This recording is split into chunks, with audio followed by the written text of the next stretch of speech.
Kello on puoli, niin aloitellaan ja mennään taas ton salin virallisen kellon mukaan niin se on helpompi seurata, että kaikilla on sama aika. Tuossa on ohjelma heijastettuna, että nyt tähän alkuun on tavallisen tapaan tarkoitus, että pidetään alustus puoli tuntia, noin 45 minuuttia, vähän riippuen tuleeko siitä alustuksen aikana kysymyksiä, ja sen jälkeen jatketaan sitä workshop-työskentelyä. Ja me voidaan pyytää vaikka tuohon workshop-työskentelyyn, että toi oli ilmeisesti varattu, meillä toi kakkosluentosali myös, niin avataan vaikka nuo väliseinät, niin saadaan pikkasen enemmän tilaa, että teitä on tosiaan täällä aika hyvin.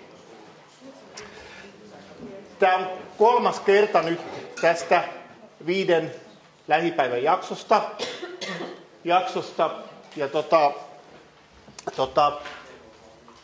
2 ensimmäisellä kerralla me aloitettiin sitä workshop-työskentelyä ja mietittiin, mitä kaikkea vahvuuksia tässä näyttötutkintotoiminnassa on ja erityisesti mitä asioita tämä yhdistyminen tuo nyt eteen. Viime kerralla lähdettiin käymään systemaattisesti niitä näyttötutkintojen järjestämissuunnitelmia läpi. Ja viime kerralla käytiin järjestämissuunnitelmista kohdat 1-10 ja kohta 13.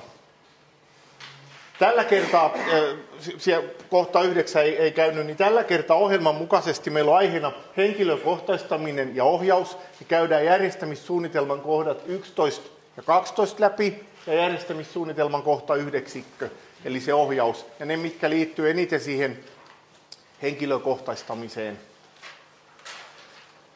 Sitten seuraava lähipäivä onkin Seinäjoella 18. päivä joulukuuta ja silloin ajatus, että käydään se järjestämissuunnitelmasta se viimeiset kohdat, eli se osaamisen arviointiin liittyviä kohtia ja asioita. Niin saadaan koko järjestämissuunnitelma käytyä läpi. Joulukuun lähipäivillä toi asiantuntijana tulee Markku Kokkonen Opetushallituksesta ja silloin sen verran meillä menee ne aiheet päällekkäin, että mä käyn lyhyesti tätä henkilökohtaistamisasiaa nyt tällä kertaa, koska se vaikuttaa nimenomaan niihin kohtaan 11 ja 12. Mutta Markku pitää sitten siitä, että tämä syvemmän luennon sitten vielä, tai pidemmän luennon tuosta, mitä mä kerkin nyt tässä käymään. Et sen takia mä laitoin viestiä jo, että jos siellä Sedustakin oli joku, joka tuli täydentämään, niin on mahdollista täydentää tätä henkilökohtaistamisen asiaa joko tällä kertaa tai sitten seuraavalla kerralla, että onnistuu. Markku myös ilmoitti, että jos teillä on jotain kysymyksiä etukäteen, niin niitä voi toimittaa. Niitä voi toimittaa vaikka mulle, niin mä laitan eteenpäin. Ja sitten me ollaan varattu se lounaan jälkeinen aika siihen, että Markku on luvannut kommentoida niitä teidän hänelle toimittamia dokumentteja. Sinne on ainakin yksi järjestämissuunnitelma ja sitten henkilökohtaistamisen dokumentti siitä Studentasta mennyt. Hän on luvannut ne kommentoida ja mä olen varannut siihen ohjelmassa myös sitä aikaa, että voidaan siellä Seinäjoella miettiä, että tuleeko jotain kysymyksiä siinä että sen lähipäivän aikana herää, niin vastata niihin ennakkoilta tullut kysymyksiin, että niihin kysymyksiin, jotka sitten herää sen lähipäivän aikana. Olisiko teillä tässä vaiheessa joku kysymys?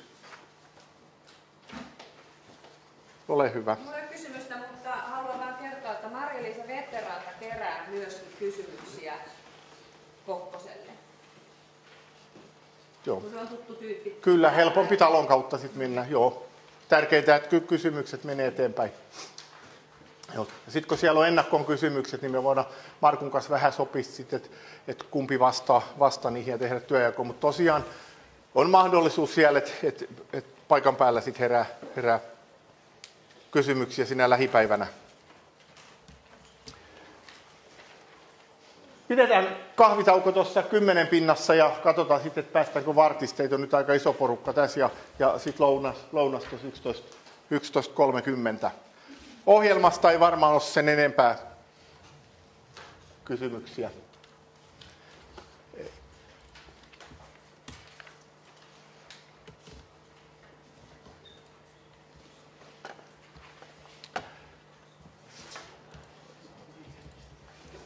Tämän asetuksen mä hain nyt sieltä näyttötutkinto-oppaasta. Alun perin sanottiin, että tämä uusi näyttötutkinto-opas, että sitä ei paineta, että se on vain sähköisessä muodossa, mutta kyllä se on nyt painettu, että silloin oli tarvetta niin paljon. Tämä opas uudistetaan vielä ensi vuoden aikana, koska ihan kaikki nämä muutokset ei ole tällä hetkellä tässä oppaassa. Ja se, mitä me lähdetään nyt katsomaan, niin tämän päivä on se henkilökohtaistaminen. Viimeksi silloin ensimmäisen lähipäivänä vähän vilkastin tätä asetusta aikuiskoulutukseen liittyvästä henkilökohtaistamisesta. Tämä asetus tuli voimaan heti ilman siirtymäaikaa ja se kumosi sen henkilökohtaistamisen määräyksen. Tässä on muutamia sellaisia isoja asioita, jotka tuossa on kalvosarjalla on nostettu sit esiin. Eli koulutuksen järjestäjä vastuussa henkilökohtaistamisesta. Ja vain silloin, jos henkilö tulee suoraan suorittamaan näyttötutkintoa, niin silloin vastuu on tutkinnon järjestäjälle. Se on tavallaan se asia, mikä oli tässä täsmennetty. Ja meillä on nyt velvollisuus entistä tarkemmin selvittää hakeutujan asiat, mikä hänen aiemmin hankkiman ja osoittaman osaamisen asiakirjojen muiden selvitysten pohjalla. Ja nyt tämä on toi aiemmin osoitettu osaaminen, ja aikaisemmin tähän aiemmin osoitettuun osaamiseen kelpuutettiin vain ammatilliset perustutkinnot silloin, kun ne oli suoritettu niin, että siellä oli tutkintotilaisuus ollut tai ammattiosaamisen näytöt tai näyttötutkinnot. Nyt tätä osaamista, mikä käy siihen, että voidaan toimikunnalle esittää, niin nyt sitä on laajennettu.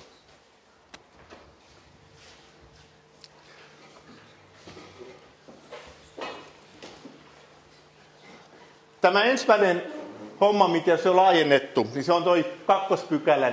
Jos hakeutuja on suorittanut voimassa olevan ammatillisen perustutkinnon, ammatti- tai erikoisammattitutkinnon perusteiden mukaisia tutkinnon osia, jotka voidaan liittää osaksi suoritettavaa tutkintoa siten, kun tutkinnon muodostumisesta tutkinnon perusteissa määrätään, niin riittää, että näistä toimitetaan tieto tutkintotoimikunnalle. Mitä tämä käytännössä tarkoittaa?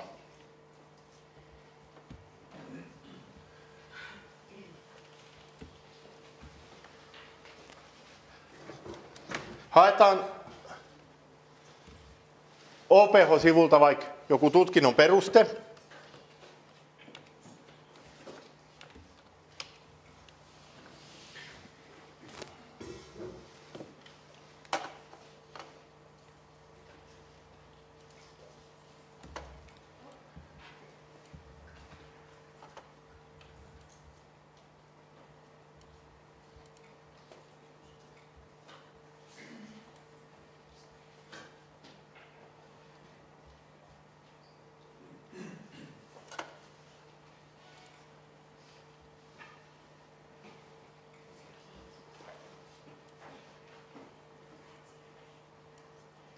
Mä otan tämän ensimmäisen vaikka humanistinen ja kasvatusalalta lapsi- ja perhetyön perustutkinnon.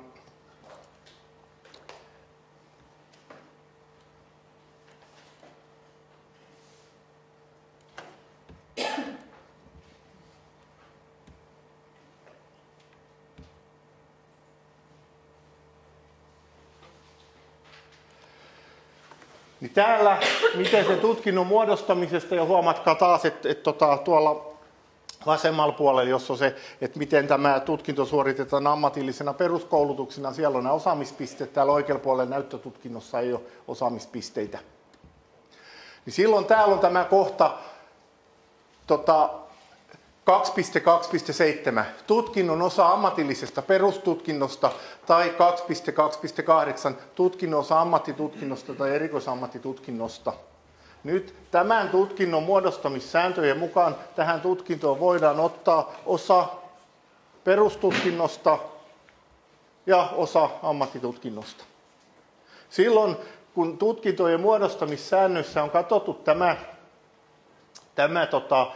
ja ilmoitettu näin selvästi, niin silloin meidän ei tarvitse sen kummempia asioita tehdä, vaan toimitetaan näistä asioista tiedot toimikunnalle ja kerrotaan, että tämän toisen tutkinnon osa liitetään tähän perustutkintoon.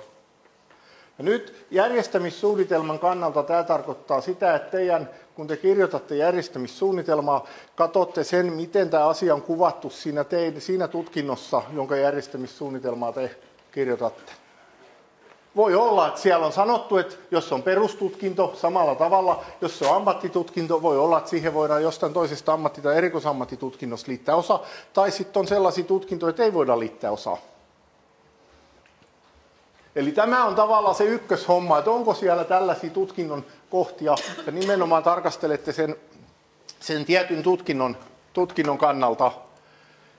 Ja tässä kalvosarjassa, nämä kalvosarjat tosiaan tulee, ja tämä tulee sitten laajempana siinä Markku Kokkosen esityksessä myös joulukuussa.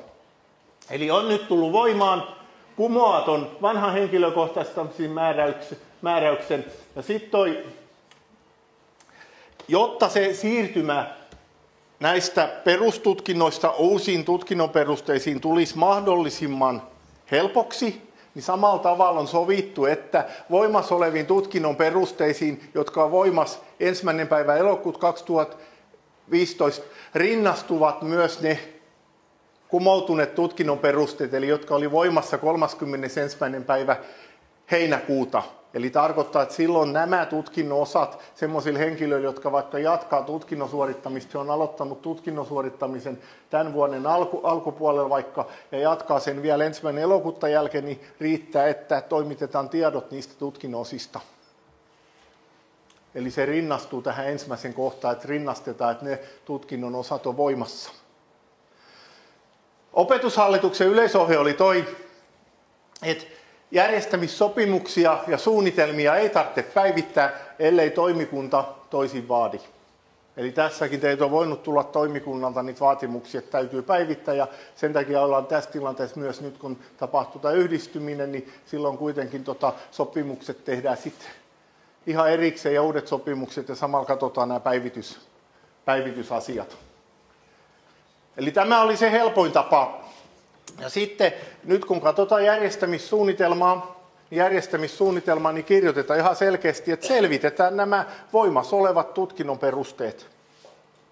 Ja sitten tulee kysymys, hei, kuka lopulta sen päättää sen asian, niin ensimmäinen asia, mikä tehdään, on sen hakeutujan kanssa tehdään selvästi johtopäätös. Että jos hän tahtoo näitä osia mukaan tähän tutkintoon, niin sitten niistä toimitetaan tiedot toimikunnalle.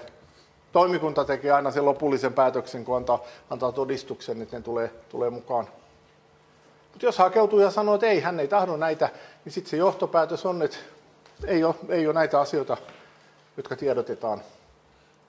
Sitten vielä mitä olen Opetushallituksen kanssa jutellut, niin kun se tulee myöhemmin tuossa asetuksessa käydään, niin se henkilökohtaistamisen asetuksessa nämä on ihan laitettu kohta kohdittain. Niin siellä on se ohjeistusto on ollut niin, että tämä kirjataan siihen henkilökohtaistamista koskevan asiakirjan kohtaan 4 tai kohtaan 5 vaikka. Eli silloin se tarkoittaa sitä, että kun te teette sen asiakirjan, niin teidän kannattaa se numeroida ihan siellä. Että se henkilökohtaistamista koskevan asiakirjan, se kohtien numerointi vastaa asetuksen numerointia. Ja mä näytän tuossa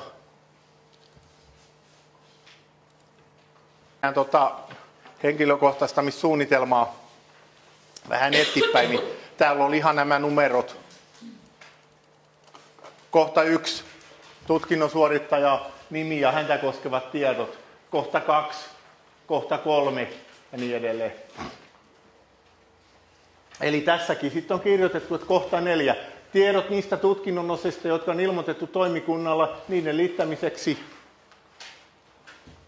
Ja tässä mä oon itse sanonut, että mun mielestä tässä kohtaa ei käytetty oikein tarkkaa termiä, kun tutkintosuoritus on se, jota me arvioidaan, niin mä olisin tähän laittanut selvästi niiden tutkinnon osat, jotka on ilmoitettu tutkintotoimikunnalle, niiden liittämiseksi tutkinnon suorittamiseen. Mutta sen takia, kun teillä on selkeästi laitettu, että teillä on asiakirjassa kohta 4 numeroitu, niin se tulee tänne sitten näkyviin. Olisiko tästä ensimmäisestä hommasta joku, ole hyvä?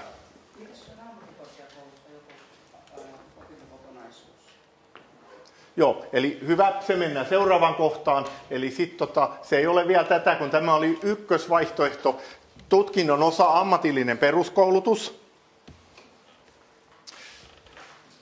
Ammatillinen perustutkinto, tutkinnon osa näyttötutkinnot. Mennään hetkisen kuluttua tuohon ammattikorkeakouluun. Sitten toinen kysymys. Jos sä sanoit, että opiskelijan kanssa käydään tutkinnon suorittamista. Joo, hakeutujan kanssa, kyllä. Joo, mutta se, että jos opiskelija tutkinnon suorittaja ei halua sitä ottaa mukaan siihen kokonaisuuteen. Hän haluaa vasta substanssia, mitä hän on tullut opiskelemaan. Silloin se tehdään johtopäätös, että näitä ei esitetä tunnustettavaksi toimikunnalta ja näitä tietoja ei toimiteta, että liitetään tähän tutkinnon suorittamiseen. Että onko silloin tämä tutkinnon suorittajan sana suurempi kuin kouluttajan? Kyllä, se on suurempi henkilökohtaistamisen mukaan. Lähtökohta ei kuitenkin tiedätte ne rahalliset paineet, mitkä meillä on, niin yritetään totta kai saada, että mahdollisimman nopeasti ne tutkinnot tulisi ja hyödynnetään kaikki aikaisempi osaaminen.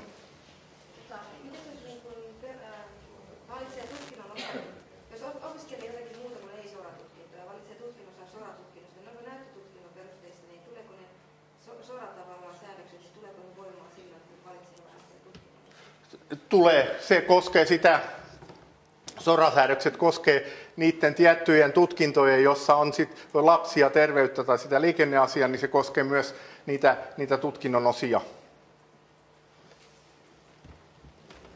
Et se kannattaa silloin varmistaa. No, mitä tämä tarkoitti tämäkin nyt koulutuksen järjestäjän kannalta, niin henkilökohtaistamisprosessin päivitys tarkoitetaan, että henkilökohtaistamisprosessissa näkyy tämä, että selvitetään nämä tutkinnon osat, jotka on ajantasaisia, jotka voi liittää. Järjestämissuunnitelmassa ne on nimenomaan nämä kohdat 9, 11, 12, jotka meillä on tänään aiheena. Henkilökohtaistamista koskeva asiakirjan päivitys, eli rakenneton mukaiseksi ja sinne ihan ne kohdat on se suosittu. Ja tämä muuttaa aiemmin osoitetun arviointipäätöksentekoprosessin, sitä käydään hetkisen kuluttua. Ja sitten siellä lain 8. pykälässä on että opiskelua, valmiuksia parantavat opinnot tuli uutena. Ja sen mä ajattelin, että käydään sitä siinä ohjauksen kanssa iltapäivän läpi. Ole hyvä. Sanan tarkentava kysymys tähän, että tarkoittaako se, että jos logistiikan tutkintoon tai perustutkintoon liitetään joku osa ammattitutkinnosta, että se on suoritettu tutkinnon osa vai suoritetaanko siinä tutkinnon aikana sitten se ammattitutkinnon osa? Joo, kumpikin on mahdollista. Joo. Eli vaihtoehto 1. Hän on jo suorittanut sen tutkinnon osan. Ja hän tahtoo tämän suoritetun ammattitutkinnon osa, vaikka logistiikan perustutkinto, niin silloin me mennään tällä prosessilla, mitä nyt käydään. Eli se aikaisemmin osoitettu osaaminen, se tunnistetaan ja se tiedotetaan toimikunnalle, että se liitetään osaksi tätä tutkintoa. Ja se kirjataan sinne näihin kohtiin 11 ja 12. Sitten tämä toinen vaihtoehto. Teille tulee henkilö, joka hakeutumisvaiheessa miettii sitä, että hän tahtoisi jostain toisesta ammattitutkinnosta suorittaa osan, niin tokihan teillä nyt, te olette laaja-alainen koulutusjärjestäjä, teillä on vaikka kuinka paljon eri ammattitutkintoja, niin teidän kannattaa tarjota myös hänelle joku tutkinnon osa siitä teidän laajasta valikoimasta. Ja silloin taas se menee silloin, että silloin mietitään siellä kohta 11 hakeutumisessa, että mitkä on hänen ne opiskelunsa ja mitä tutkinnossa hän lähtee suorittamaan. Ja tätä taas te kuvaatte siellä kohdassa 13, missä tulee ne tutkinnon osat, jotka hän voi, niin sinne tulee se vaikka kohta, että tutkinnon osa muusta ammattitutkinnosta, ja se suoritetaan sitten aina sen toisen järjestämissuunnitelman mukaisesti. Ja silloin, kun henkilö toimii näin, että hän ottaa tähän vaikka logistiikan perustutkintoon nyt yhden tutkinnosa jostain muusta tutkinnosta, niin hän suorittaa silloin logistiikan perustutkinto ja häneltä menee vain yksi tutkintomaksu, se logistiikan perustutkinnon tutkintomaksu. Ei siitä toisesta, vaikka hän lähtee siitä tekemään jo osa, niin siitä ei oteta maksua silloin. Joo, mutta molemmat vaihtoehdot mahdollisia. Joo. Sehän tarkoittaa nimenomaan yhtä tutkinnon osaa, eli sinne ei voi sisällyttää usein jotain muuta. Taas mennään näiden tutkintojen muodostumissääntöjen mukaan, että teidän on katsottava ihan suoraan. Mä haen tuolta muodostumissäännöt, nämä logistiikka. Kun me katsotaan täältä, tutkinnon suorittaja on valittava valinnaisista tutkinnon osista 2 tutkinnon osaa, joista toisen oltava tutkinnon osien kohdista 221 tai 225. Eli tämän tutkinnon mukaisesti yhden tutkinnon osan oltava kohdista 221, 225. Eli se on tonne 221 ilmaisutaito-ohjaus, 225 palvelujen tuottaminen. Eli hän on valinnut yhden näistä. Sitten hän voi valita joko tutkinnon osan toisesta perustutkinnosta tai tutkinnon osan ammatti- tai erikoisammattitutkinnosta, jomman kumman. Eli tässä tutkinnossa hän ei voi valita tämmöisessä tapauksessa kuin yhden, koska se pakotetaan. Mutta siellä on olemassa perustutkintoja, joissa tuossa kohdassa lukee, että hänen on valittava 2 tutkinnon osaa kohdista 221, 228. Niin silloin hänellä olisi mahdollisuus ottaa tutkinnon osa perustutkinnosta tai tutkinnon osa ammatti- tai erikoisammattitutkinnosta. Eli tässä katsotte aina sen tutkinnon muodostumissääntöjen mukaisesti. Hyvä. Raksan perustutkinnossa on se on niin kuin 4 valinnasta siellä takana. Joo. Sitten on toinen kuin puistopuutarhurin tutkinto. Joo. Niin siellä on periaatteessa samoilla sisällöillä 4 valinnaista myöskin, jotka löytyy niin kuin samat vaatimukset. Kyllä. Ja nyt Raksan tutkinnossa lukee, että 1 perustutkinnon osa muustettu perustutkinnosta. Ja siellä on luettelossa tämä puistopuutarhuri. Joo. Niin nythän sieltä voi ottaa vaikka sellaisen osan, mikä se puistopuutarhurin tutkinnosta, mikä ei ole tavallaan ole samoilla perusteilla. Niin voiko ottaa esimerkiksi 3 niitä, joiden tutkintovaatimukset kyllä täyttyy puutarhalla sitä? Niin. Että on samat. Samat, tai kovemmat vaatimukset. Voi. Mutta silloin me mennään sen tuohon seuraavaan kohtaan, että sitten lähdetään katsomaan jo niitä sisältöjä. Mutta periaatteessa niin voi tulla, että hänellä on vaikka kuinka paljon sitä tunnustettavaa. Ja silloin tässä tulee se just, että teidän täytyy nimenomaan tarkkaan tuntea sen teidän tutkinnon muodostuminen, että mitä se tarkoittaa ja miten niitä voi tulla. Mutta on mahdollista. Ja hei, tässä kohdalle, kun me tunnustetaan ja menee näihin, että nämä on kunnossa, niin täällä esimerkiksi tulee totta kai 1.–3. se arviointi, mutta tähän tulee todistuksia sitten, että kun se on otettu toisesta tutkinnosasta tai toisesta tutkinnosta, niin tulee sen tutkinnon osan arviointi, vaikka se on tästä ammattitutkinnosta ja hyväksytty.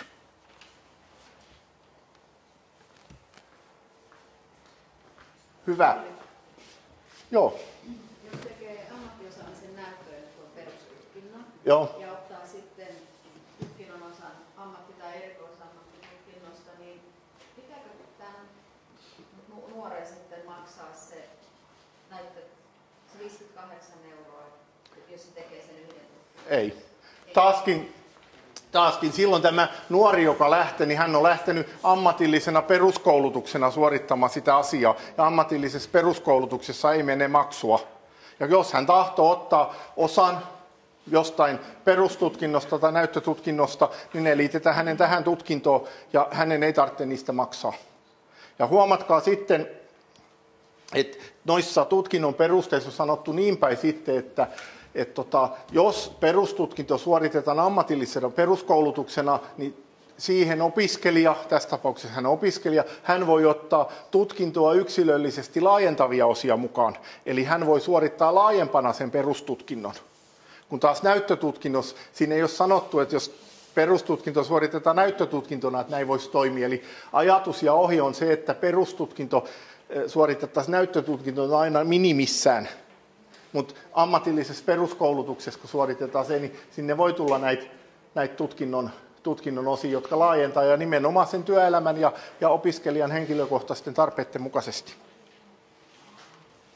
Jos hakeutuja haluaa suorittaa opintojensa aikana osan muusta tutkinnosta ja hän saa sen muun tutkinnon osan valmiiksi vaikka opintojen puolivälissä, niin tuleeko sitten voimaan tämä, että se pitää heti ilmoittaa tutkintoon? Joo, kyllä. Mahdollisimman äkkiä ilmoitetaan toimikunnalle, koska sitten taas tiedetään, että millä rakenteella hän sitä tutkintoa suorittaa.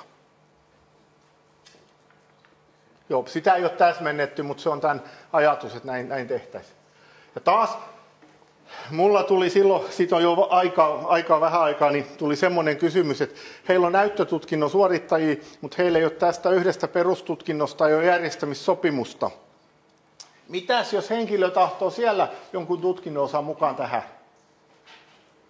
Tämä henkilö, joka kysyi, oli alun perin epäileväinen, että voiko näin tehdä. Ja mä sanoisin, että mulle ei ainakaan tule mieleen mitään säädöstä, joka estäisi tämmöisen toiminnan.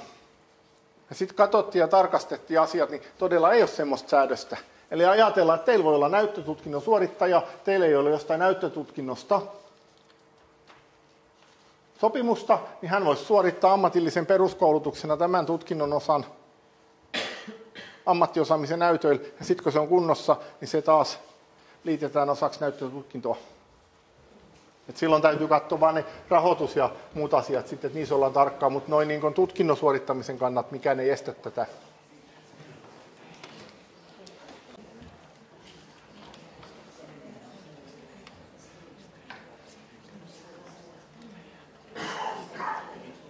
Eli täällä nyt tämä tutkinnon osa liittäminen.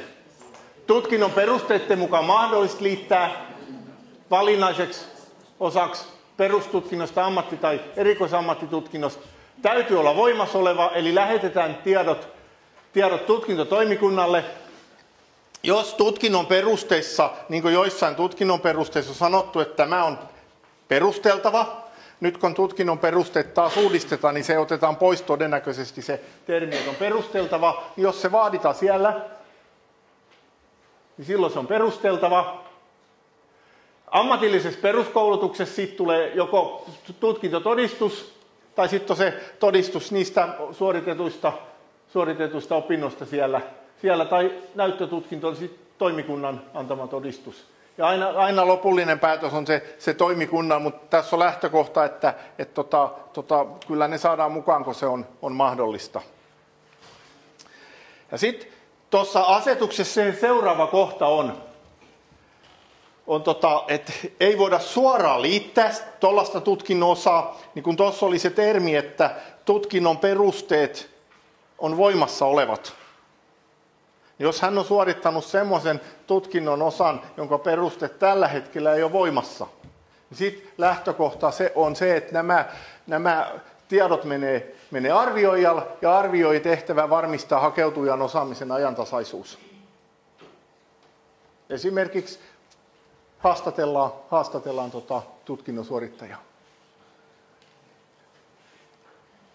Ja tässä on nyt laitettu niin ja huomioitu, että nämä voi olla eri tahot, eli koulutuksen järjestäjä toimittaa tiedon näyttötutkinnon järjestäjän nimeämillä arvioijilla. Useinhan se koulutuksen järjestäjä ja tutkinnon järjestäjä sama arvioijat varmistaa ajantasaisuuden. Sitten kun on katsottu, että tämä tutkinto, sen perusteet ei ole voimassa enää ja on ajantasaisuus, niin tästä tehdään esitys sitten toimikunnalla. Sitten tässä oli tämä kysymys, mikä tuli niistä ammattikorkeakouluopinnoista myös. Et jos hakeutujalla on muita kuin edellä mainittuja tutkintoja tai tutkinnon osia, koulutuksen järjestäjä toimittaa tiedot arvioijille. Arvioijat arvioi vastaavatko tutkinnon osat suoritettavan tutkinnon perusteita sekä varmistaa se ajantasaisuus. Ja tämän arvioinnin perusteella tätä tehdään. Ja Tässä ollaan nyt siinä, mitä viimeksi ensimmäisellä ja toisellakin vähän puhuttiin, siinä, että mitä tarkoittaa toi tutkinnon osa. Meidän näyttötutkintojärjestelmässä tutkinnon osa on selvä käsite. Näyttötutkinto tai ammatillinen perustutkinto muodostuu tutkinnon osista. Yleiskielessä se ei ole taas käsite, vaan voi sanoa, että hei, mä olen suorittanut ammattikorkeakoulututkinnosta osan, kun olen käynyt niitä kursseja tai asioita. Ja sen takia tämä on aiheuttanut nyt niitä tulkintoja. Ja tässä tuli tuo ensimmäinen vastaus, niin tässä näitä tutkintoja ja tutkinnon osia ei rajata. Mitä ne on? Eikä rajata sitä, että kuinka paljon niitä voi olla suoritettuna. Ja sitten on tuo tutkinnon osan määritelmä. Se tässä tietysti, että jos on selvästi, että henkilö on suorittanut ammatillista täydennyskoulutusta, niin ajatus, että ne ei kävisi. Mutta jos hän on suorittanut, hän sanoo, olen ammattikorkeakoulututkinnosta suorittanut osan ja tahdon sen mukaan tähän, niin se sitten onnistuu. Nyt kun me tehdään tämän kautta se tunnistaminen ja tunnustaminen, niin se ei näy siinä tutkintotodistuksessa. Niin kuin mä otin äsken ne kohdat 227, 228, ne tulee todistuksen niin, että niihin viitetietoihin tulee näkyviä, että hei, tämä on valittu toisesta perustutkinnosta tai toisesta ammatti- ja erikoisammattitutkinnosta. Ja ammatti- ja erikoisammattitutkinnossa arviointi oli sitten se hyväksytty. Tässä on ajatus, että tämän selvityksen perusteella arvioijat päättää siitä aivan samalla tavalla, kun hän olisi osallistunut tutkintotilaisuuteen. Arvioijat päättää siitä arvioinnin, minkä he esittää toimikunnalle. Eli arvioijat miettii ja tämän tekee esityksen toimikunnalle. Työkokemusta ei voida esittää tunnustettavaksi, ja sitten taas, että yksittäisiä ammattitaitovaatimuksia ei tunnusteta, vaan se kokonaisuus, jota tarkastellaan, niin olisi kokonainen tutkinnon osa. Mitä tämä sitten käytännössä on? Niin käytännössä tehdään tämä vastaavuusvertailu. Ja vastaavuusvertailussa teillä voi olla ihan hyvä apuna vaikka se teidän arviointilomake. Ja tästä tulee sitä opetushallituksen täsmennystä, että lähtökohtaisesti tutkinnon suorittaja laatisi tätä vastaavuutta siitä opettajan ohjauksessa. Ja huomatkaa, että nyt te mietitte, teillä on tämä yksi tutkinnon osa, sen arviointilomake. Sitten tämä henkilö sanoo vaikka, että hän on tämän koko näyttötutkinnon suorittanut, niin lähdette katsoa, että löytyykö tästä näyttötutkinnosta kaikki tämän tutkinnon osan ammattitaitovaatimukset. Jos ne löytyy, niin lähdetään, että esitetään tunnustettavaksi. Ja sitten katsotaan, että taas mietitään, mikä tähän tulee arviointi.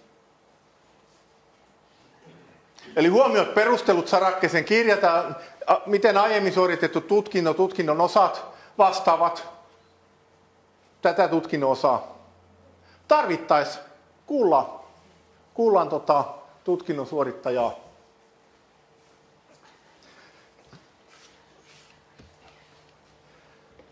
Sitten tämä vielä tulee korostettuna, että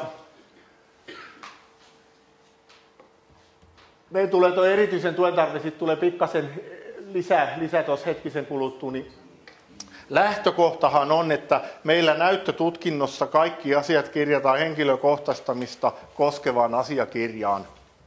Ja me tehdään sinne nämä erityisen tuen tarpeet. Vain jos meillä on oppisopimusopiskelija, niin silloin hänelle laaditaan tämä henkilökohtainen opetuksen järjestämistä koskeva suunnitelma. Tämä on se ajatus. Eli näyttötutkinnossa sitä hoiksia ei välttämättä laadita, paitsi silloin kun se suoritetaan oppisopimuksella. Jos te olette laatineet näille näyttötutkinnon suorittajille hoiksin, niin ei se ole väärin.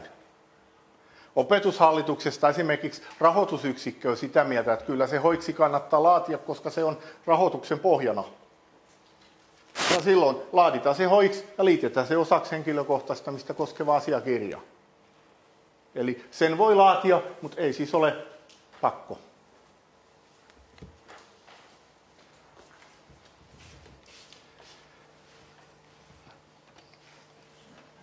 Joo.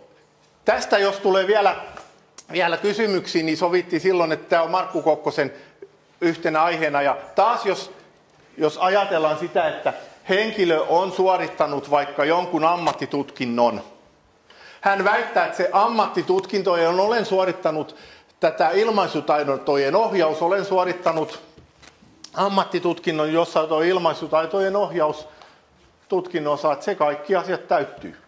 Me haetaan tuon ilmaisutaitojen ohjaustutkinnon osa lomakkeen ja katsotaan siitä henkilö suorittamasta ammattitutkinnosta, sen sisällöstä, okei, kaikki asiat täyttyy ja sitten mietitään, hei, millä kriteeripohjaisesti, millä tasolla ne täyttyy. Annetaan sille arviointi, esitys, esitetään toimikunnalle hyvä 2 ja sitten kun toimikunta tekee päätöksen, niin hänellä tulee siihen ilmaisutaitojen ohjaus suoritettu arvioinnilla hyvä 2. Todistuksesta ei millään tavalla näy, että hän on tämän osan suorittanut aikaisempien dokumenttien perusteella ja osoitettuna osaamisena. Ja näitä ei ole rajattu. Eli hän voi sitten ihan samalla tavalla vaikka mitkä tahansa täältä tutkinnon osista suorittaa, jos hänellä kerran on sitä aikaisempaa osaamista. Ja tämmöisen osaan vaikka 2.1.2, tämmöisen osan hän voi sanoa, että kyllä minulla on näitä ammattikorkeakoulusta tutkinnosta osa tehtynä, että se vastaa Eli sinne voi tulla ne ammattikorkeaopinnot. Taas tänne kohtaan niin ei ole mahdollista, kun täällä on 2.9 tutkinnon osa ammattikorkeakouluopinnoista, niin sitä ei voi suoraan näyttötutkintona noin tehdä, vaan se tulee noihin aikaisempiin osiin sitten tuohon 2.2.26 saakka. Joo.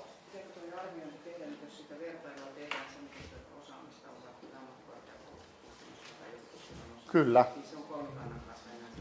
Joo, se lähtökohtaisesti niin, että se vertailu, että opettaja voisi ohjeistaa ja tehdä niin, että tutkinnon suorittaja itse kerää niitä ja sitten se viedään kolmikannalle. Se on ajatuksena tossa. Joo. Voiko käytännössä olla niin, että hakeutujalla on 4 eri opinnoista sekalaisia opintorekisteriotteita, kaikki jäänyt kesken? Et sitten kun haetaan tunnustamista, niin yhteen tutkinnon osaan tulee palanen kaikista näistä kesken olevista opinnoista? Voi olla, kun siinä on tutkinnot tai tutkinnon osat monikossa. Joo, hän sanoo, että hei, minulla on tämä. Lähdetään, että katsotaan tätä tutkinnon osaa, jota nyt mietitään, että onko siinä osoitettu kaikki, niin hän sanoo, että näillä dokumenteilla minulla on kaikki osoitettuna. Joo.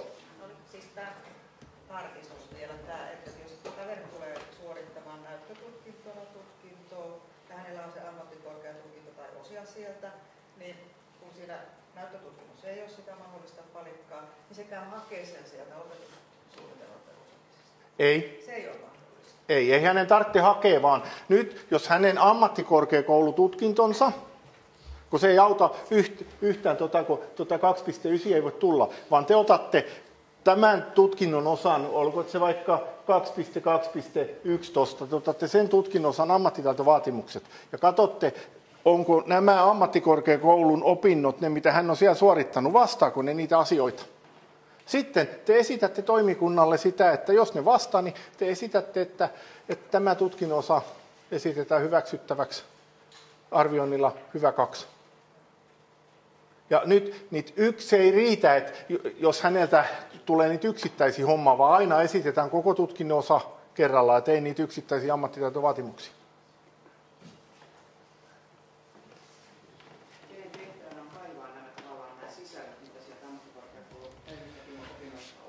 No se oli tuon esityksen mukaan, että tutkinnon suorittaja tekisi sen työn opettajan ohjauksessa. Eli tavallaan lähtökohta, että siinä on...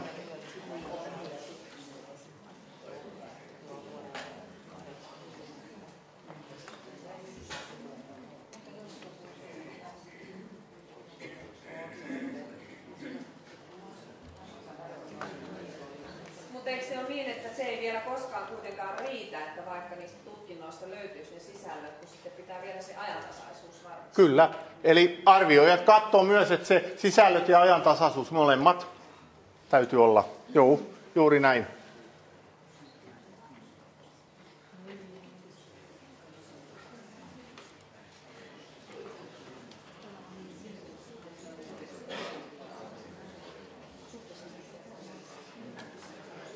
Eli sen takia siinä on hyvä työväline se teidän lomake, arviointilomake. Käydään sen arviointilomakkeen kanssa ja sitten jos tutkinnon suorittaja pystyy katsomaan, että kyllä hei, mulla on näistä dokumentit, että joka ikinen tämä ammattitaitovaatimus täyttyy. Ja silloin katsotaan.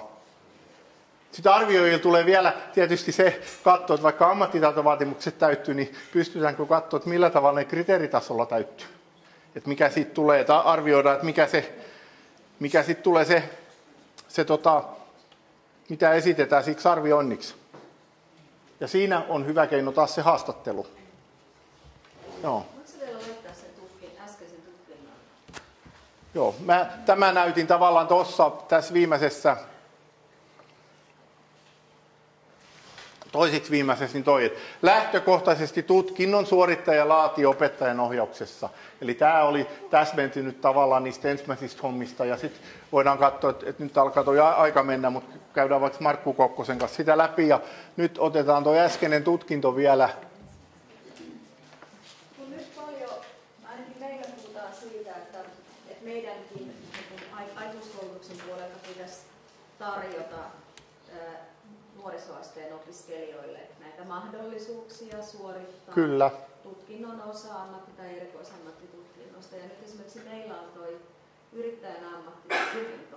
Niin me ollaan sitä nyt sitten pohdittu meidän kouluttajien kanssa, että tuolla on opiskelijalla periaatteessa mahdollisuus jo omissa opinnoissa ottaa tuo yritystoiminnan suunnittelu niin kuin osaksi omaa tutkintoaan. Ja sitten jos me tarjottaisiin yrittäjän ammattitutkinnosta sitä ensimmäistä tutkinnon osaa, Teppo, se on melkein saman niminenkin. Ja saman sisältöinen, niin onko sillä niinku mikä on niinku sen opiskelijan kannalta järkevää? Kannattaako meidän tarjota periaatteessa samoja opintoja ja tutkinnon suorittamista tai tutkinnon osan suorittamista näyttötutkintona, kun ne voisi sen opiskella siellä osana omaa tutkintoa ja tehdä siitä ammattiosaamisen näyttöä? Tässä tutkinnossa toi ei sikäli onnistu, kun niin kuin huomaatte, niin tässä tutkinnossa on rajattu toinen tutkinnon osa vähintään yksi. Valittava 30 osaamispistettä, joista vähintään yksi on näistä kohdista 221, 225. Eli silloin tässä tutkinnossa tämä homma ei onnistu, kun sanoin, niin kun mennään tutkinnon kannalta, koska nyt hän olisi valinnut 226 ja 228, eli se ei tässä tutkinnossa onnistu. Mutta siellä on perustutkintoja, joissa se onnistuu. Ja nyt sitten, mikä on se opiskelijan kannalta? Nyt puhutaan opiskelijasta, kun ollaan tuolla ammatillisessa peruskoulutuksessa tuolla vasemmalla puolella ja osaamispisteissä. Niin mikä on opiskelijan kannalta se hänen etunsa? No, jos hän tahtoo valmistua nopeasti, niin hän ottaisi sen, koska samalla työllä hän saisi sen ammattitutkinnon osan ja ton homman. Taas, niin kuin käytiin aikaisemmin, meillä voi olla toinen opiskelija, joka tahtookin suorittaa tutkinnon laajempana. Eli hän suorittaa yrittäjyyden sieltä ammattitutkinnon osana, mutta ei suorita osaa 226, vaan suorittaa vielä laajemmin niitä asioita. Et se menee sen henkilökohtaistamisen kautta, ja kyllä täällä tulee tällaisia mahdollisuuksia pelata tai tehdä se tutkinto helpommalla tai sanotaan henkilökohtaistetusti, koska ne on jokaisen opiskelijan yksilöllisiä henkilökohtaisia valintoja. Joo, vielä kysymyksiä.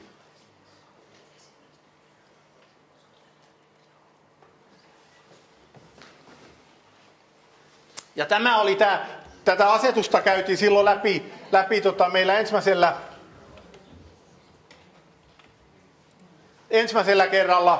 kerralla läpi ja nyt oli tavallaan täsmennettiin näitä asioita ja täsmennetään vielä ensi kerralla, kun tämä on iso asia, mikä noihin käytäntöihin on tullut. Nuo samat tuossa sanottu.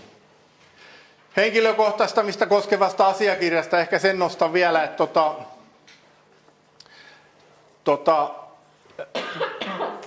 jos tehdään tämä oppisopimuskoulutuksessa henkilökohtainen opiskeluohjelma, niin henkilökohtainen opiskeluohjelma toimii myös henkilökohtaistamista koskevana asiakirjana.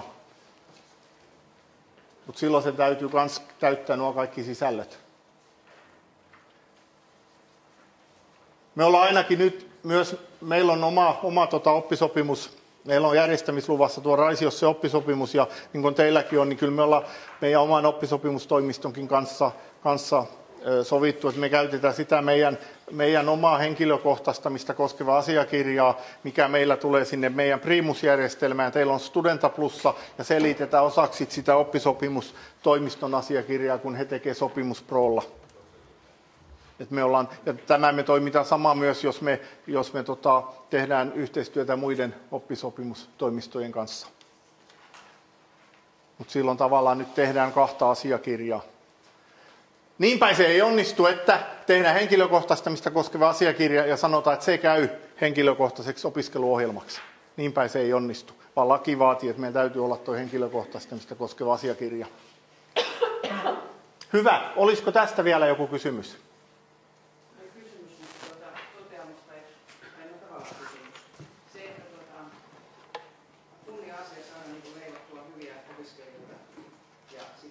Kyllä. Miten se vahvistaa jotakin vaikka hitsaamaan, jos siellä on lähihoitajalta aletaan niitä tutkinnon osia hyväksyttäväksi? Miten sitä hitsausalan osaamista vahvistaa? Ei se hitsausalan osaamista se ei vahvista millään tavalla. Mutta sitten kun me mennään siihen, niin mä jossain ajattelin, että ei tämmöisiä koskaan tule, ei tapahdu. Ja ei mennyt kun 2 viikkoa, niin tuli hakeutuja, joka kertoi, että hei, hän tahtoisi näin olla tehty. Eli siellä on joku henkilö on suorittanut erikoisammattitutkinnon ja mä ajattelin, että jos on erikoisammattitutkinnon suorittanut, niin miksi tulisi suorittaa edes perustutkintoa, kun on tämä, niin häneltä meni se ammatti alta ja oli sen verran esimerkiksi selkäkipeä. Tuli muuta, niin hän vaihtoi ammattia ja meni uuden ammatin perustutkinnon kautta. Ja sitten kun mietitään jotain vaikka, että joku tekee lähihoitaja, niin lähihoitaja hän meneekin sinne lasten ohjauksen ja ajattelee, että hei, minäpä alan lapsille pitää puu- tai metallipuolet, jotain kerhoja ja muita. Ja sitten hän ottaakin sieltä metallipuolet jonkun tutkinnon osaa, että hän oppii sen hitsauksen. Eli hän hyödyntää lähihoitajan työssä tätä hitsauspuolan osaamista sen, että hän käyttää sitä omassa ohjaustyössä. Ja kyllä meillä esimerkiksi lähihoitajat on sitten taas, ei metallipuolet, mutta käsityöpuolet, artesaanipuolet näitä tutkinnon osia suorittanut. Joo, varmasti niin päin, mutta toisinpäin. Niin, tällä hetkellä en tiedä sitten, mutta sitten täytyisi katsoa. Niin. Joo, mutta yritykset arvostaa, että kyllä hänellä on tämä tutkinto, hän on tehnyt pitkäjänteisesti ja hän osaa hitsata. Niin, mutta tarkoitan, että hän suorittaa metallialan perustutkinnon, vaikka hänellä on siinä mukana lähihoitajan tutkinnosta se tutkinnon osa ja yritykset katsoo, että kyllä hän on alan tutkinnon suorittanut ja hei, hänhän osaa hitsata tosi hyvin. Hän osaa nämä työt tosi hyvin, niin sitähän he katsoo, että se työ sujuu, eikä välttämättä niinkään, että niitä yksittäisiä tutkinnon osia. Niin ja varmaan siinä varapuolta viimeistä laaja-alaisesta osaamisesta, eikö se on tästä työkykyvalmiuksia, jotka taitoa kohdata ihmisiä, joka on järjestää tärkeää työkykyvalmiuksia toivuuden. Mutta nämä on ihan yksittäisiä ihmisiä, he yleensä pystyy perustelemaan ne. Ja kun meidän tutkintorakenne on rakennettu näin, että nähdään nämä mahdollisuudet hyviksi, niin silloin tulee tämän tyylisiä asioita. Ja siellä on mahdollista, että jos joku tekee tämän asian sen takia, että pääsen mahdollisimman nopeasti ja helpolla, niin se on hänen valintansa ja tämä mahdollistaa nyt sen. Ja siis hitsaamista voi tulla leikurikondiukselle, jos sen hitsauksen tuetaan siellä niin hyväksi siellä. Kyllä. Jos me katsotaan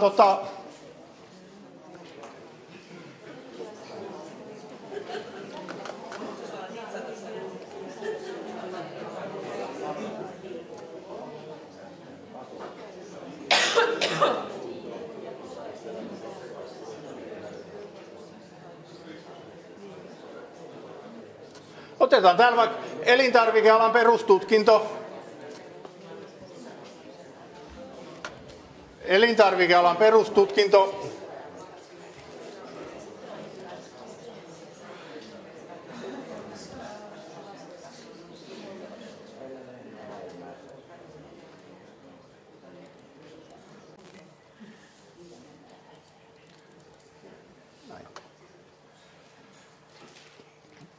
Elintarvikealan perustutkinto vaikka. Täällä on nyt sanottu, tutkinnon suorittajan valittava 2 tutkinnon osakohdista 221, 220. Hän valitsee osan 229 tutkinnon osa ammatillisesta perustutkinnosta. Se olisi se kone- ja metallialan perustutkinnosta. Hän on jonkun osan tehnyt. Hän valitsee sen. Ja 220 tutkinnon osa ammattitutkinnosta, jos se on vaikka sitten se hitsaajan ammattitutkinto sieltä tulee, niin hän valitsee ne. Ja tämän tutkinnon rakenteen mukaisesti hän saa ottaa ne. Molemmat. 2 tutkinnon osaa, 221, 220. Hän valitsee osat 229, 220. No joo, se täytyisi katsoa sitä. Eikö siellä tutkinnon perusteessa luetella ne, mistä tutkinnoista voi ottaa? Joo, se riippuu. Toisissa tutkinnoissa ei ole lueteltu. Eli kaikki on mahdollista. Eli nyt me voidaan mennä taas katsomaan, niin kuin mä sanoin, niin tästä täytyy aina katsoa sen tutkinnon osan mukaan. Jos me mennään katsoa tänne 229, otetaan tuolta sitten sivu, katsotaan onko täällä 229 tutkinnon osa ammatillisesta perustutkinnosta, sivu 44.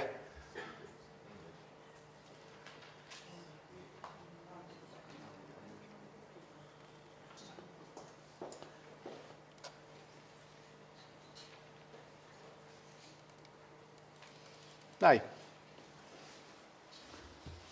Voidaan sisällyttää 1 ammatillinen tutkinnon osa ammatillisesta perustutkinnosta. OPH päättänyt näyttötutkintona suoritettavan perustutkintoon voi niitä osia, jotka sisältyvät näyttötutkinnon muodostamiseen, eli niitä ammatillisia osia. Mutta tässä ei ole rajattu. Eli teidän tarvitsee katsoa aina sen oman tutkinnon rakenteen kannalta, hei, mitä voidaan hyväksyä. Ja kirjoitatte ne asiat sitten siihen järjestämissuunnitelmaan. Joo, olisiko vielä joku kysymys? Mä haluaisin varmistaa vielä sen, että pelkään työkokemuksen perusteella ei voi tutkinnon osaa esittää tunnusteltavasti. Kyllä, tämä on se, ei voi esittää.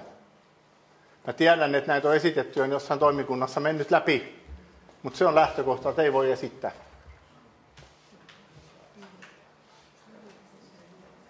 Hyvä, vielä.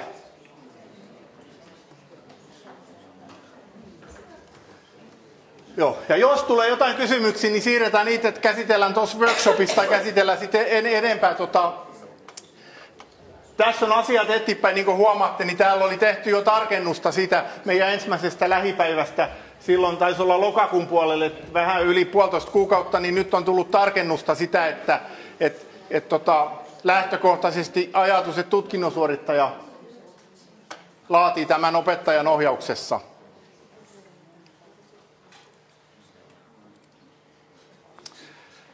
Sitten mulla oli muutama asia tästä taas vielä liittyy näihin kohtaan 2211 ja kohta 11 ja kohta 12 tuolla järjestämissuunnitelmassa. Eli kohta 11 on se, missä selvitetään kaikkia niitä ohjauksen ja tukitoimien tarpeita, eli siellä hakeutumisvaihetta. Ja sen takia tämänhetkinen järjestämissuunnitelman rakenne ei ole vielä ihan kunnossa, koska missään kohdassa sieltä ei kysytä opiskeluvalmiuksia. Nythän se oli mulla mainintana noissa kalvosarjassa, niin 1.8.2005 alkaen oli mahdollista, että näyttötutkintoon valmistavaan koulutukseen liittyvät opiskeluvalmiuksia parantavat opinnot. Aikaisemmin tämä ei ollut mahdollista, vaan asia oli niin, että näyttötutkinto valmistavassa koulutuksessa oli vaan niitä ammatillisia asioita. Ja nyt sinne saatiin näitä opiskeluvalmiuksia parantavia asioita. Mitä se käytännössä on? niin siitä on taas pallo annettu koulutuksen järjestäjille. Koulutuksen järjestäjä päättää niiden sisällöstä ja niiden toteutustavasta. Ainoa ehto siellä on, että ne saa päätoimisina kestää korkeintaan puoli vuotta. Rahaa niihin ei tule lisää, vaan se on sitä samasta potista, mistä tulee ne valmistavan koulutuksen rahat muutenkin. Jos henkilö aikaisemmin ajatteli, että hän opiskeli vuodessa tämän, nyt hän menee kenties kuukausi lisää näihin. Niitä voi olla siinä opintojen alussa, niitä voi olla opintojen aikana tai miten ne toteutetaankin. Mutta tällä hetkellä näyttötutkinnon järjestämissuunnitelmassa ei ole suoraan sellaista kohtaa, mihin kirjoitetaan, miten nämä selvitetään. Itse me ollaan kirjoitettu niitä siitä kohtaan, jossa kysytään niitä ohjaustarpeita. Sulla on heti kysymys vai? Joo, siitä opiskeluvalmiuksia parantavat opinnot. Voiko niihin sisällyttää suomen kieltä tarvittaessa? Voi. Ja onko se sen koulutuksen hintakori aina se, minkä tutkintoon se sitten johtaa, vai onko se joku hintakori 9 tai millä se rahoitetaan se hintakori oli ajatus, että se olisi sama, koska hän on nimenomaan tähän tutkintoon valmistavassa koulutuksessa ja silloin tulisi toi sen alan hintakori. Koska voihan olla, että niitä on sinne laitettu, että niitä on kun ei ole sanottu, miten ne toteutetaan, niitä voi olla vaikka 4 tuntia viikossa. 2 viikossa tulee 1 päivä, eli kuukaudessa tulee 2 päivää sitten niitä, ja näin ne keräytyy. Aivan sama, teillähän voi niin kuin ajatuksena, että täällä Pohjanmaalla, vaikka teillä tulisi joku henkilö, hän on ruotsinkielinen ja tulee teillä suomenkieliseen ryhmään, niin jotta hänen opiskeluvalmiutensa olisi riittävät, te käytte esimerkiksi sitä alan suomen kieltä läpi. Välttämättä sitä tutkintoa ei voi ruotsiksi edes suorittaa, että kellään koulutuksen järjestäjällä ei ole sopimusta, että saa ruotsinkielisenä sen tutkinnon suoritettu, että hänen ainoa mahdollisuus on suorittaa se suomeksi. Että silloin te katsotte. Ajatus on se, että henkilökohtaistamisen mukaisesti te katsotte, että tällä henkilöllä, kun hän lähtee suorittamaan tätä tutkintoa, niin hän pystyy sen tutkinnon tässä aikataulussa suorittamaan niin, että hän saa sen ammatillisen osaaminen ja tuetaan myös hänen opiskeluvalmiuksia. Hänellä voi olla vaikka erinomaisen hyvät suomen kielen suulliset valmiudet. Hän on tottunut puhumaan suomea, hän on tottunut keskustelemaan siellä, esittää asiansa suullisesti, mutta hänen kirjallinen suomen kielen taitonsa voi olla aika heikko. Tämän tyylisikin tapauksia on ollut. Ole hyvä. Joo, meillä on tästä laadittu alustava pohja ja siellä on mukana tämä suomen kieli tarvittaessa, mutta se toimintamalli meillä on vielä kesken, että miten se tullaan sitten yrittämään ja miten se tullaan mennä eteenpäin, mutta nämä teemat tänne on kumminkin nyt alustavasti jotain. Sä oot iltapäivällä nyt paikalla, eikö niin? Joo, mä oon 1:30. Joo, niin silloin voi katsoa esimerkiksi sitä, että jos lyhyesti vaikka alustetaan ne teemat, niin sitten voidaan ottaa kantaa niihin toteutusmalleihin, että jos tulee niin ihmiset ainakin tietää. Hyvä. Vielä kysymyksiä, kommentteja?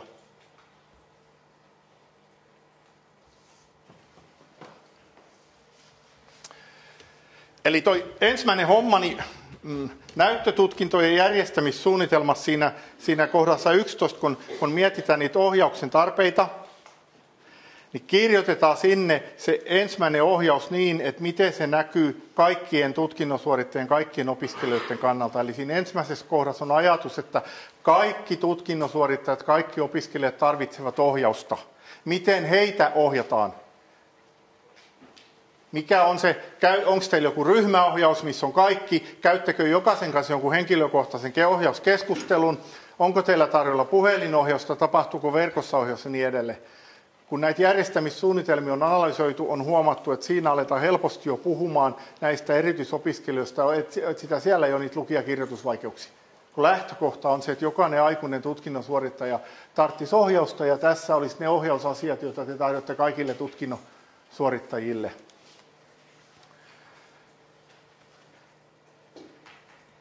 Eli Opetushallituksen arvion mukaan 17-18% on erityisopiskelijoita. Aikuispuolella yleensä näin paljon heitä ei ole, noin kun katsotaan niitä määriä. Onko teillä tietoa, kuinka paljon teillä on erityisopiskelijoita näyttötutkinnon suorittajista? Okei. Mä haluaisin tietää, että mihin perustuu se, että vähemmän. Erityisopiskelijat tilastoidaan sillä tavalla, että koulutuksen järjestäjä ilmoittaa ne. Eikä se perustu tilastoon ja aika harva näyttötutkinnon järjestäjä ilmoittaa. Näin. Eikä mä mietin, että on niin pieni määrä kaikkeen muihin määriin yleensä verrattuna. Kyllä. Se on se selittävä tekijä. Näin. Niitä ei ole ilmoitettu. Ei ole haluttu rahaa. Joo, sekä että mä voin, sulla on kysymys vielä jo. Joo, sellainen kysymys, että saako tämä erityisen tuen tarve näkyä missään henkilökohtaisessa asiakirjassa? Kyllä se saa näkyä, mutta sitten täytyy katsoa, että miten se saa näkyä. Eli sairauteen ja terveydentilaan liittyvät tiedothan on salaisia. Me käytiin pitkä keskustelu monessakin paikassa siitä, että kun aika paljon on näissä laitettu paukkuja, että selvitetään se erityisopetuksen syy. Ammatillisessa peruskoulutuksessahan käytetään sitä tilastokeskuksen 12-kohtaista luettelua. Ja itse asiassa siitäkin vaan, kun me mietitään koulutuksen järjestäjän kannan ne 3 ensimmäistä plus se kohta 12 niin kuin muu syy. Ne on yleensä sellaisia, mihin me tehdään jotain, koska sitten ne 4 eteenpäin sinne 11, ne on tämmöisiä lääketieteellisiä diagnooseja, jotka lääkäri tekee. Ja silloin yleensä, jos opiskelijalla on semmoinen, niin se tiedetään ja hän tulee jo peruskoulusta sen kautta. Ja silloin se 12-portainen luokitus ei sovi kovin hyvin ammatilliseen aikuiskoulutukseen. Ja itse asiassa siellä on, meidän lainsäädäntö ei edes velvoita, että me tehtäisiin ne syyt sen mukaisesti. Että sitten tilastokeskus on käyttänyt, siellä on semmoinen 4-portainenkin se järjestelmä, missä käytiin siellä oppimisvaikeudet ja tämmöiset yhtenä isona syynä, ja se on pikkasen parempi. Eli mun mielestä, kun aikuiskoulutuksessa mennään, niin se syy on tietysti hyvä tietää, mutta vaikka meillä olisi se syy 12, niin me mietittäisiin sitten, että mitkä on ne keinot, jolla me vastataan tähän erityisopetuksen tarpeisiin. Ja sitten niitä keinoja me voitaisiin kirjoittaa sinne olkoon se sitten vaikka, että meillä on ryhmässä enemmän, niin sitten voisi katsoa, että hei, että tämän ryhmän kohdalla auttaa semmoinen, että ei pidetä näin pitkiä, kun mä oon nyt pitänyt, vaikka piti olla vain 3 varttia, nyt on mennyt yli tunti, ei pidetä näin pitkiä luentomaisia tilanteita, vaan että annetaan tehtävät lyhyemmin tai että kerrotaan 2 kertaa, tai sitten tälle henkilö voisi kirjata niitä sovittuja tukitoimia. Tätä kysyin siksi, kun oppisopimusopiskelijan kannalta mietitään, että missä asiakirjassa ne voi näkyä.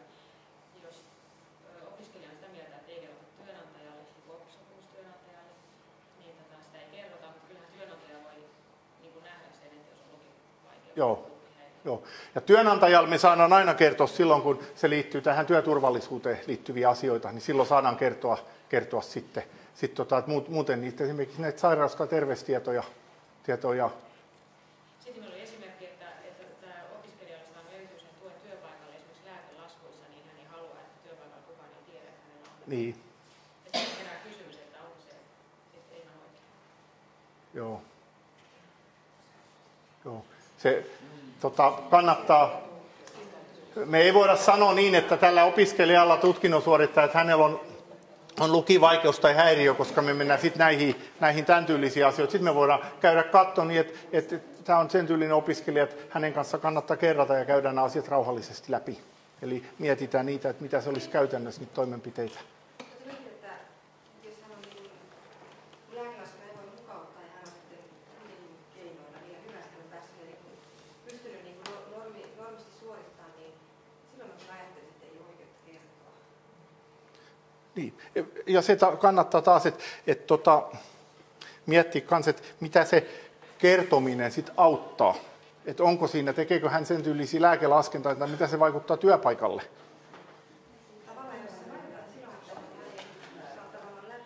Niin. Jos se vaikuttaa työpaikalla työturvallisuusasioita, silloin kerrotaan, mutta muuten ei tarvitse kertoa. Hän on tavallaan, niin kuin me mietitään, niin tuossa on just se ero, että esimerkiksi mehän tutkinnon suorittajana ei puhuta erilaisesta oppijasta. Opiskelussa, kun me puhutaan erilaisesta oppijasta, niin me voidaan miettiä, että kuka meistä ei olisi erilainen oppija, kun kaikki me vähän eri tavalla opitaan. Sen takia oppimisessahan meillä on kaikki ne asiat sallittuja ja mahdollisia, että miten tämä tehdään.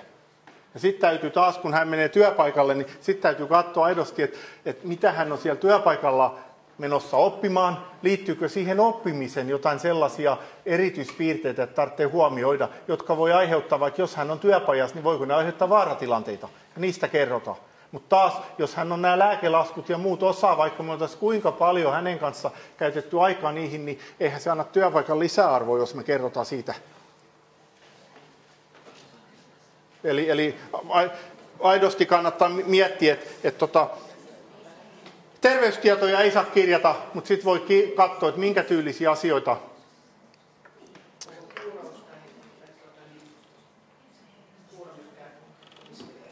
Niin, no ne on taas sellaisia asioita, sit, mitkä tulee ehdottomasti, nehän tulee jo näkyviin siinä sitten haastattelussa tai muuten. Niin lähtökohta oli, että ne on sairauksia, niin kyllä ne kirjataan, vaikka priimuksessa voi olla semmoinen, mitä ne tekee sellaista osaaminen, ne pääsee kuraattorit tai pääsee ne, jolla on taas oikeus niin katsoa niitä terveystietoja, mutta ei niitä kirjata kaikkien näkyviin. Täällä on itse asiassa semmoinen mennyt taas, että kuinka tarkkaa se on ollut. Niin kun oppilaitos julkaisi valokuvan, jossa henkilöllä näkyy se kuulolaite ja siitä ei ollut kysytty lupaa, niin silloin katsottiin, että oppilaitos toimii väärin, koska silloin he paljasti tämän henkilön vamman. Eli tämä, niin valitettavaa kuin se onkaan, nämä tiedot ei välity ja niitä ei saa kertoa. Paitsi näissä tapauksissa, jossa työpaikalla saa kertoa tai esimerkiksi opetukset, jos se aiheuttaa sitä työturvallisuusvaaraa. Sä teit jonkun kysymyksen, mun piti siihen jotain syventää vielä. Muistaaksä, mitä sä kysyit ennen? Joo, mulla oli joku asia, siitä piti sanoa. Joo, eikö mä vastasin siihen, mutta mun piti syventää. Niin mä viimeksi puhuttelin noista opiskeluvalmiuksista ja niistä sisällöistä ja hintakortista suomen kieli, joo. Siihen tuli ja ne hintakoritkin. Asia oli hyvin hyviä. Joo, mutta siellä mulla oli joku muu siihen liittyvä, mutta meni pois mielestä nyt sitten.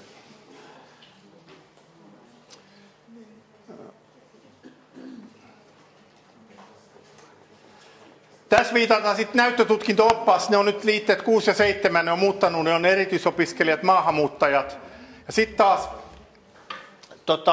sitä on korostettu selkeästi, että jos henkilö on maahanmuuttaja, niin se ei ole erityisopetuksen syy. Eli erityisopetuksen syy tulee muusta. Totta kai maahanmuuttaja voi olla erityisopiskelija, hän voi tarvita erityistä tukea.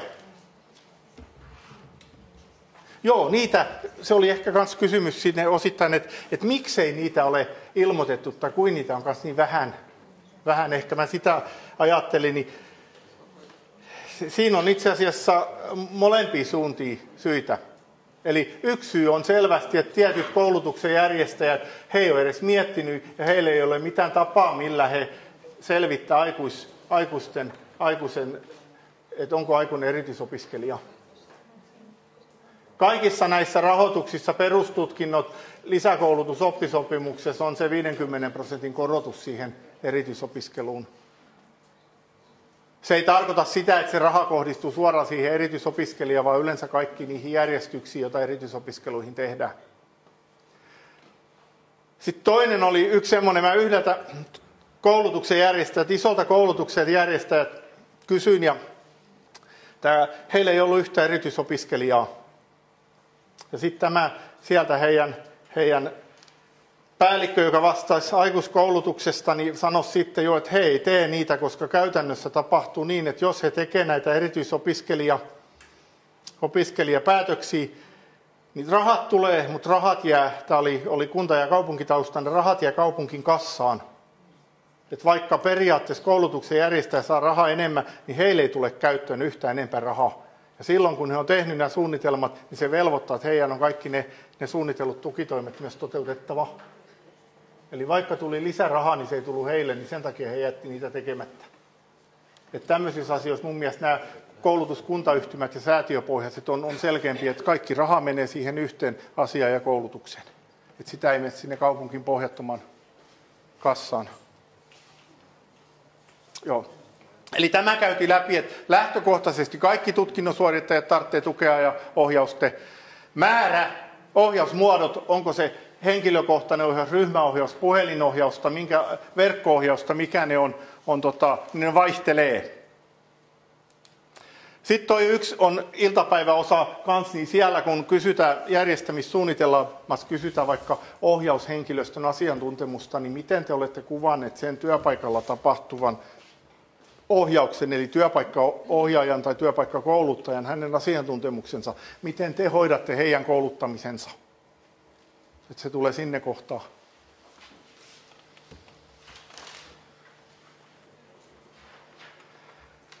Yksi johtopäätöksistä, jota tehdään siellä, ja sitten on tuosta kirjallisuutta.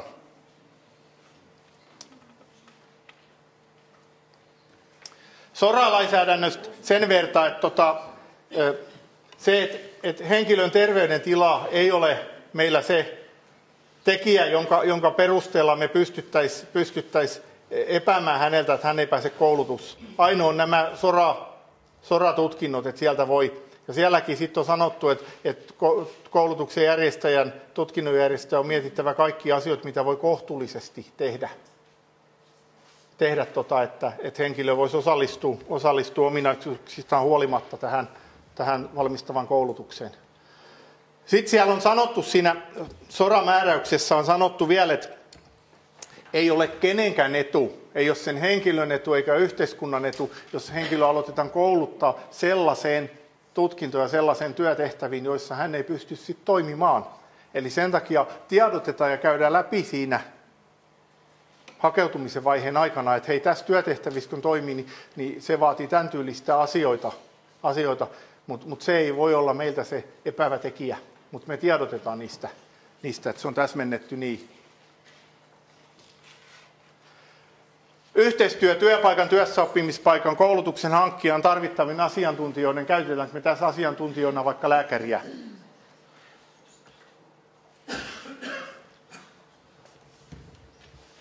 Kulttuuritausta. Hakeutumisvaiheessa, kun me testataan kielitaito, niin meidän on ajatus se, että testataan, että onko henkilö sellainen kielitaito, että sen puolesta hän voi mennä suorittaa tutkintoa, vai ajatellaanko me, että hänellä on niin hyvä kielitaito, että hän tämän valmistavan koulutuksen aikana, hänen kielitaitonsa karttuu tarvittaessa ja valmistavan koulutuksen tarvittaessa niitä opiskeluvalmiuksia parantavia opintoja.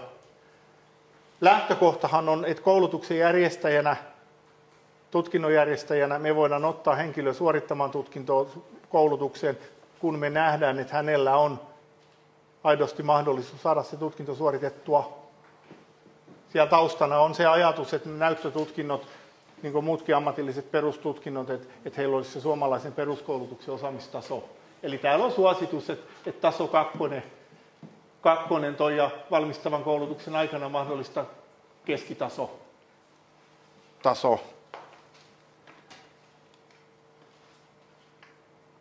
Kulttuuritaustan erityistarpeita, näistä ollaan käyty läpi sitten, että tuleeko sieltä kulttuurista jotain että joissain kulttuurissa voi olla vaikka, että esimerkiksi vastakkaista sukupuolta ei voi koskettaa tai hoitaa, niin onko mahdollista, että tämä henkilö silloin valmistuu vaikka lähihoitajaksi?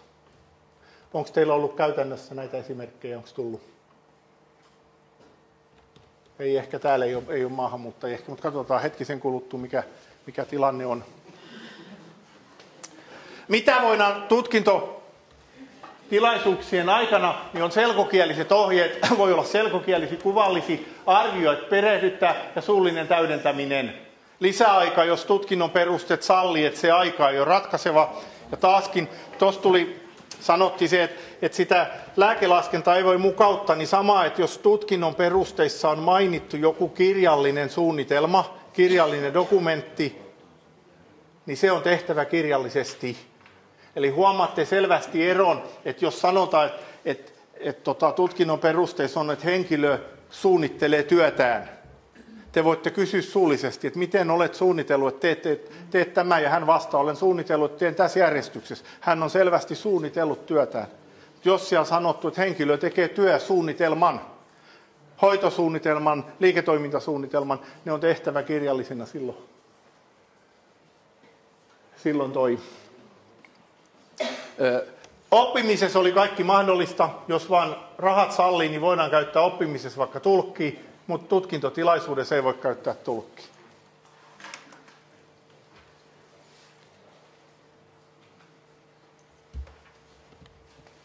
Eli toi tulikin jo asiakirjat, vaadittava tulkin käyttö on mahdollista.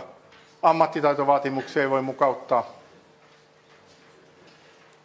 Sitten näitä muita erityisen tuen tarpeita, mitä käydään läpi, niin aika usein siellä on vaan lukeminen, kirjoittaminen, matikka ja kenties jotain ATK-valmiuksia, että ei pysty tekemään täällä. Niin täällä on vaikka kuinka paljon, että siellä on näitä hahmottamisen tai kielellisiä vaikutuksia, vuorovaikutuksia, kehityksen viivästyminen. Ja nämä on nimenomaan niitä lääketieteellisiä,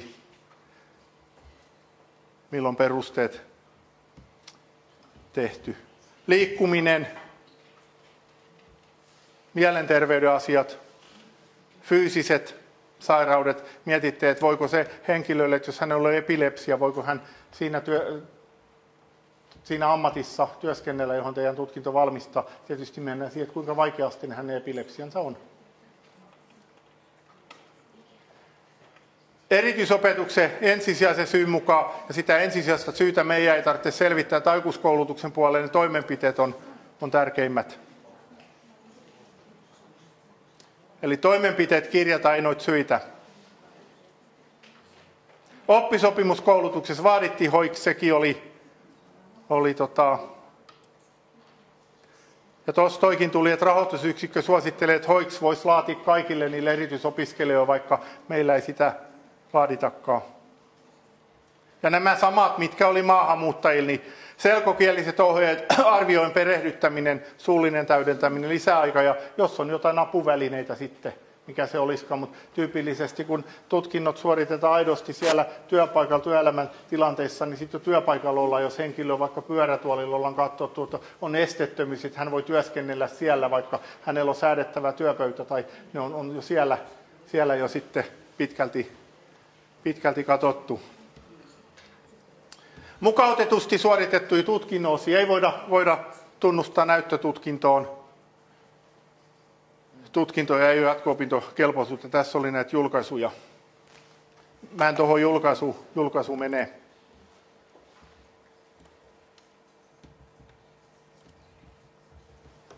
Hyvä.